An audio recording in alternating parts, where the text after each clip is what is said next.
Well, that's why it's important to get to a place where we have good discussion and good rhetoric, which we do and we don't at the moment. Certain topics maybe are off topic, or so I was just really fucking disappointed what happened with Matt Corello. I don't know last week.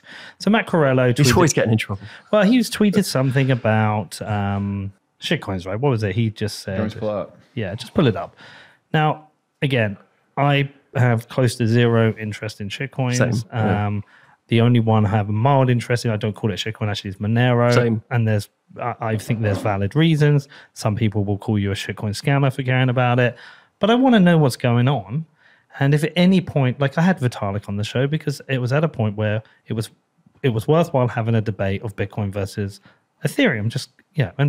And probably 70% of people who listen to the show probably own a shitcoin of some kind.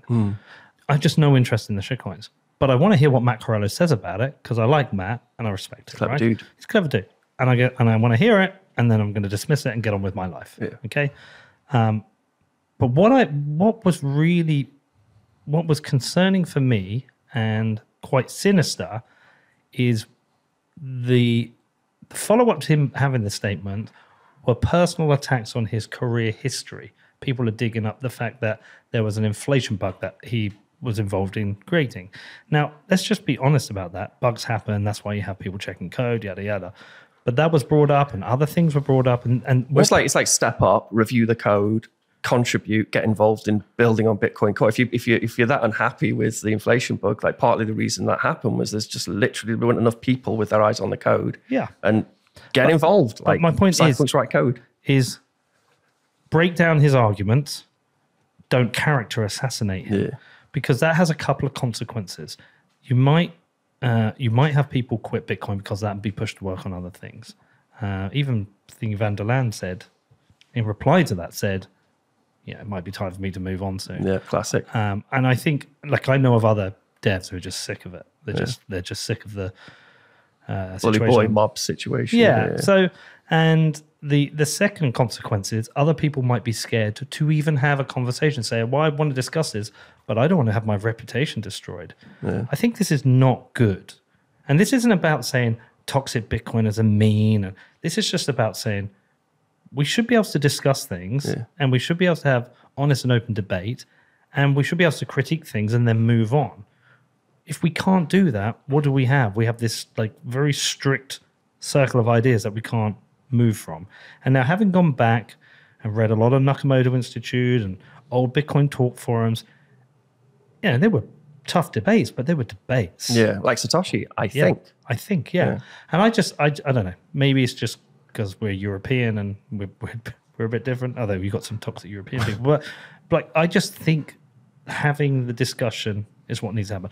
I actually disagree on... So the thing about the 21 million, I disagree with inflation right now, constant inflation. But I want to hear the arguments for it and against it and why it might happen. I want to know. It's relevant to me. I'm a Bitcoin holder. But what does it mean? So let's have the discussion. But I would say... And I would like to say as well, the caveat, I'm not advocating for this. I'm just saying that this is a discussion, very interesting. I personally think it's more likely to happen in the future because... Security. It's game theoretically the users would want it to happen. It'll be hard because consensus is super duper hard on Bitcoin, obviously. So maybe that will be the reason it doesn't happen. Well, it is one of those things, if it does happen, there will be a chain split. Yeah. I mean, this is a really interesting thing, actually. So when I posted because I posted a tweet about this about 2 years ago, and the common reaction was, well, I'll sell all my Bitcoin immediately. And then I was like, yeah, that's kind of the point. Like the reason why we have inflation is to loosen people's grip on an asset. So to create fiscal stimulus and to create aggregate demand and all that sort of stuff. And if that's what the users of Bitcoin want it to do, that's what they'll have it do, despite how you may feel about Bitcoin right now and what it is. But that, yeah, the mob mentality with rhetoric and ideology is a problem. And it does, I mean, that's why a lot of you are admiring, have a sticker on my laptop and it says, Bitcoin 9 Danke. And I got it from a hacker event. And it was, people had posted these stickers everywhere. It's a hacker event. And they posted these Bitcoin 9 Danke stickers. There's these German hackers clearly don't like Bitcoin. And on all the bins, they posted these stickers saying, put your Bitcoin here. And I'm like, man, this is such a shame these people, they haven't looked at the technology. They've looked at the sort of cultural association over just culture, right?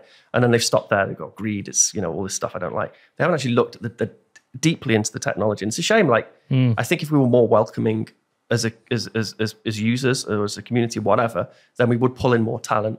But then I do also think that the maximalist type does have does hold a purpose for defending against the shitcoin stuff. Something. Something. You say that, but does it stop shitcoin? Like, does it? The one thing I want to ask myself is the amount of time spent on that. Is that a net good, or if all that time, because you see these people all day long, bash, shitcoin this, shitcoin that, you're a scammer. Angry if they took I look at the time I'm on Twitter sometimes and think, if I spent that time learning a language, would that improve my life? So if they spend that time creating educational materials and teaching about the Bitcoin, would that have a stronger net impact for individuals and Bitcoin? It's the direct action thing, which is in the Cypherpunk manifesto. Cypherpunk's write code rather than spend all your time just doing hot air, like actually build something or make something or contribute in some way. But quickly, where did Max go? He's just out there. Max, quick question. We've been joined by Max Hillerbrand here. This is a cool time. Quick question. Yes or no? What's up? Right, just quick. Bitcoin inflation. Absolutely not. Fuck off. Never discuss it. Have the discussion because it could be possible. Ultimately, the actual quantity of the money supply doesn't matter, right? As long as it's divisible enough, which is the case in Bitcoin. And then the question is, what do we want with that inflation money? Where should it go, right? What's the fiscal stimulus? And allegedly, that's to improve the security budget of Bitcoin, right? To make it more expensive to reorg blocks and such. However, the block subsidy doesn't do that, right? The attacker gets the block subsidy as well. Right? It's not a mining fee or transactional mining fee where you only get paid if you actually include the transaction in a block. So if you're censoring a transaction, you don't get the fee of that transaction. But you do get the block rewards, the issuance, the inflation, so to say. So that's why I think that increasing the issuance rate doesn't increase the security budget of Bitcoin. The quick answer I wanted. Nice. Very nice. I got to say, just for me, this is like, as somebody from Bedford who's trying to make Bedford a thing, I'm super proud to have so many Bitcoiners here and who've made the journey here. It's like, I feel actually a little bit emotional about it, but no, thank you. I would like to, so I'm just going to say about the stable medium of exchange thing, because I think this is a very relevant topic for having people in somewhere like El Salvador on subsistence wages where they can't have crazy price volatility when it comes to making payments and using it for payments technology. When I start talking about that more openly, about how we need stable mediums of exchange for all these different countries, I had so many legit developer Bitcoiners who are very well respected within the community, I won't even mention names, like reach out to me like quietly and say, this is my proposal, which I've been working on for a year, which tackles this problem. And some of them were hardcore cypherpunk types who you wouldn't think would be working on solving such a problem. They think there would be more binary in their thinking. And that's a shame that like there's a bunch of people working on these. And I think now it's come to the surface with the standard sats and then the stable sats thing by Galloy and then the Taro stuff from Lightning Labs. But as another topic, like stable mediums of exchange on Bitcoin, actually, I think that thankfully has become less of a controversy. It should not be controversial. It should not be controversial. Let's build the best payments experience we can possibly build for people. If you think Bitcoin is the only an immediate answer for everybody in the world right now, you're a fucking moron. You've got no idea how people live and survive, how they use money. Go out there, go travel the world, go to developed, underdeveloped countries, meet a wide range of people. If you think Bitcoin solves every problem because it's got a fixed monetary supply and there's it's censorship resistant, you're a fucking idiot. And it really pisses me off that people say, oh, they just need Bitcoin. No, they need stable money. One Bitcoin is one Bitcoin. Yeah, they need just speak to Alex Gladstein. I keep saying it. Follow him, follow what he says. Some people just need a stable form of money that isn't being debased. That's what they need. They need to know that $100 they slaved away to work and earn that week is going to buy their family $100 of food at the end of the week. They don't need to be saving in Bitcoin and hoping it goes up and doesn't. It's fucking bullshit. It pisses me off because it's, these people who talk about being anti-human, that is anti-human. It's moronic. Yes, I buy your long-term thesis about stable money with Bitcoin. I buy it. fine.